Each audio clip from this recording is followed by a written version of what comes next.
Hello friends, welcome back to Anagha's cuisine the tasty food. ఇవాళ recipe చాలా సింపుల్గా ఇంట్లో ఉన్న వాటితోనే అందరికీ అవైలబుల్గా ఉన్న వాటితోనే అయిపోయే ఒక మంచి స్నాక్ అండి. అసలు లేట్ చేయకుండా వీడియోలోకి వెళ్ళిపోదాం.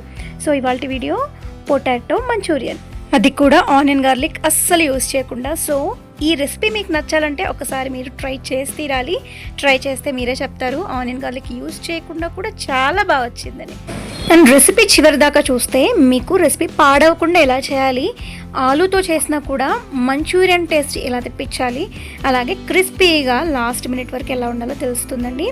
వీడియో చూసే ముందే మీకు విధానం నచ్చితే ఇప్పటిదాకా లైక్ చేసి ముందుకెళ్ళండి. నచ్చితే అందరికీ షేర్ కూడా చేయండి. ఫస్ట్ ఆలుగడ్డల్ని పీల్ చేసేసి బాగా కడగండి. కడిగిన తర్వాత ఫ్రెంచ్ ఫ్రైస్ కంటే కొంచెం థిక్గా పొడుగ్గా ముక్కలు తరిగేసేయండి. తరిగిన తర్వాత కూడా ఒకసారి బాగా కడిగేయండి, ఎందుకంటే దాని చుట్టూ ఉన్న పిండి పదార్థం అంతా పోతుంది. అప్పుడైతే మనకి ఆలు స్మెల్ లేకుండా మంచిగా ఫ్రై అవుతుంది. ఇప్పుడు ఒక ప్యాన్లో 2 టేబుల్ స్పూన్స్ ఆయిల్ వేసి వేడిపడిన తర్వాత పొటాటోస్ని కూడా వేసి మీడియం టు హై ఫ్లేమ్లో మాత్రమే దగ్గరుండి అప్పుడప్పుడు కలుపుతూ పై లేయర్ అంతా క్రిస్పీగా అయ్యే వరకు ఫ్రై చేసేసేయండి. మీరు సిమ్ చేసినా లేదంటే మీడియం ఫ్లేమ్లో పెట్టి మూత పెట్టినా అది కూరలాగా అయిపోతుంది. మంచూరియా అస్సలు బాగుండదు. మంచూరియా అంటే లాస్ట్ బైట్ వరకు క్రిస్పీగానే ఉండాలి కదా.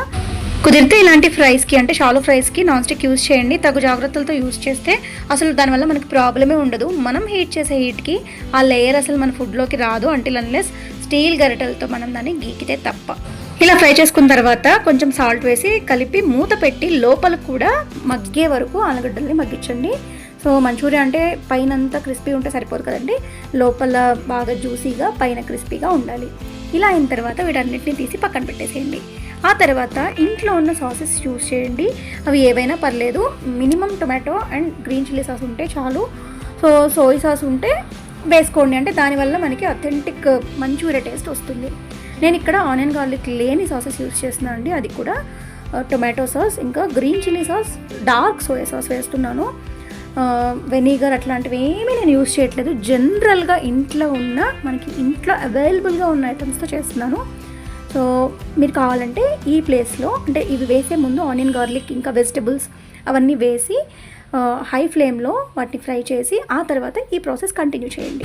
నెక్స్ట్ గ్రేవీ కోసం కార్న్ఫ్లోర్లో కొంచెం వాటర్ పోసి ఆ మిక్స్చర్ కలుపుతూ పోయండి, అంటే లేదంటే లంప్స్ లాగా ఫామ్ అయిపోతుంది. మిక్స్చర్ పోసేటప్పుడు కంటిన్యూస్గా స్టిర్ చేయండి. ఇక్కడ మీరు చూడటానికి ఇదంతా కాస్త థిక్గా అనిపించవచ్చు, ఎందుకంటే నేను ఏ వెజిటబుల్స్ వేయలేదు కాబట్టి. వేసి ఉంటే ఇంకా లైట్గా అనిపించేది.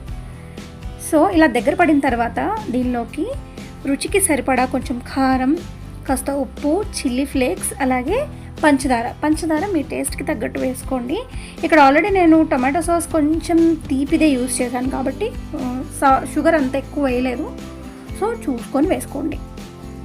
ఇప్పుడు బాగా మిక్స్ చేయండి. జనరల్లీ అసలు ఇందులో కారం వేయరు, బట్ ఇది నేను జనరలైజ్డ్గా చెప్పాలి కాబట్టి ఇలా చేశాను అనమాట. ఇప్పుడు పొటాటోస్ వేసి పైకి కిందికి అస్సలు అవి విరగకుండా అలాగే ఎక్కువ మగ్గించకుండా ఇంకా అంటే ఫర్దర్గా ఇంకా వీటిని ప్రాసెస్ చేయకుండా జస్ట్ ఇవి అలా కలిపేసి ఫైనల్లీ కొత్తిమీర ఇంకా కొంచెం తెల్ల నువ్వులు వేసి కలిపి దింపేసేసేయండి. ఆలు మంచూరియన్ స్పెషాలిటీ ఏంటంటే మిగతా మంచూరియన్స్ లాగా పౌడర్స్ వేసి కోట్ చేసి డీప్ ఫ్రై చేసి నెక్స్ట్ మంచూరియా చేయకుండా ఇది డైరెక్ట్గా ఈజీగా స్టార్ట్ చేసిన కొంచెం సేపటికే ప్రాసెస్ అంతా అయిపోయి హాట్గా సర్వ్ చేసేసుకోవచ్చండి. సర్వ్ చేసుకునేటప్పుడు కొంచెం కొత్తిమీర వేసి సర్వ్ చేసుకోండి, చాలా బాగుంటుంది. వేడిగా తినేసేయండి. ఎంతైనా పొటాటో కాబట్టి ఎక్కువసేపు ఇందులో నానపెడితే మెత్తగా అయిపోయే ఛాన్స్ ఉంటుంది. వేడిగా తినేసేయండి. టేస్ట్ మాత్రం అదిరిపోయింది. పిల్లలు కూడా చాలా బాగా ఇష్టంగా తినేస్తారు. మీకు ఈ వీడియో నచ్చితే తప్పకుండా లైక్ చేసి షేర్ చేసేయండి. ఏమన్నా సజెషన్స్ ఇవ్వాలనుకుంటే కామెంట్స్ ద్వారా తెలియచేయండి. మరిన్ని టేస్టీయస్ట్ రెసిపీస్ కోసం సబ్స్క్రైబ్ చేసేసేయండి మన ఛానల్ని. Thank you for watching.